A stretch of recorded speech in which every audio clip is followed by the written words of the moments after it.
What we've discovered with this study is that in 77% of cases, people that we interviewed reached for the screen. And this is when they were given the option for every given action to choose between the screen or mouse or trackpad. So for all the scenarios that we tested, and there were several, in 77% of these cases, they touched the screen. The assumption is that because Windows 8 has been designed for touch, laptops might need to have touch. But is that true? Is it really needed to have a touch capability with this user interface? And if it is, how do we deliver that? What are the pain points? What are the consequences of it? Will people like it? Will people use it? And so forth. What I've noticed is that a lot of users will go for the touch and press this button, and then let's say that I want to insert this pizza party picture in this specific environment. And I'll say that I want to type here something. As you can see, I've got the option to use a virtual keyboard, but let's say that here I just want to write something, and then I might want to save. And now I might want to close PowerPoint, and this is the kind of little corner, and this is what people did over and over again. Press the little corner with touch instead of using the more precise areas of trackpad and mouse.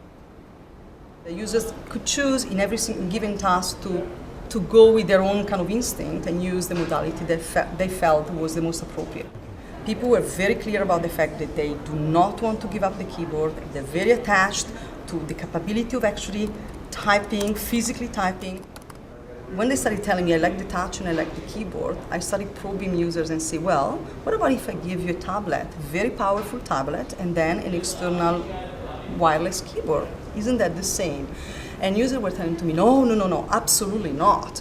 I want to have my laptop. I don't want you to separate them. That's called tablet. I like it. I use it, but for different type of usages. Here, I want to have my laptop. I want one device that opens and closes. I just want you to give me touch. We really could understand very clearly that touch has got the potential and the capability of transforming the laptop or the notebook from a work to a play device. So that's very important because people today are buying laptops and notebooks mostly because they need to get things done. But they do not relate to those devices as something that is emotional. Very different from the wisdom that we had in the industry. We have got terminology to even describe this wisdom, which is the gorilla arm, as indicating that having touch on a vertical screen is very bad idea. Actually, what we discovered with users in this study is that users have got a very different opinion on that, because they're saying to us that for them, first of all, touch brings a better ergonomic landscape. They're telling to us that actually they do have already a lot of ergonomics issues with the mouse and the trackpad. So by giving them touch, we improve and enrich the ergonomic landscape. And if you start thinking about touch on a vertical screen when it's in an ATM machine, it's fixed. But if you start looking in a laptop or a notebook, there is a lot of wisdom that says that people will poke at the screen so hard that the device will tip, the screen will move backwards, and some disaster is going to happen. In fact, what we demonstrated with this study is that not only people love touch, they are very gentle. Even the people that do not own any touch device, they were really caressing the screen. Nobody was poking out.